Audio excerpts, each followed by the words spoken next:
Good day, Sir Archie Tolentino. For today's video po, gagawa po ako ng healthy pinggang Pinoy meal. Tara, samahan niyo po.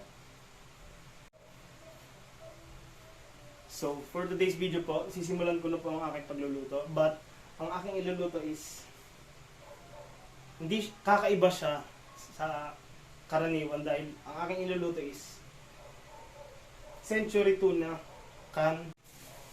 So, for today's video po, no, ang gagawin po natin sa 3 eggs is i-scramble po natin siya, but hahaluan po natin siya ng Century Tuna Can. Pero aalisin po natin yung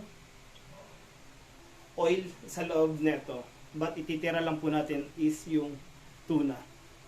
But hindi po tayo maglalagay ng any oil dito dahil non-stick naman po siya.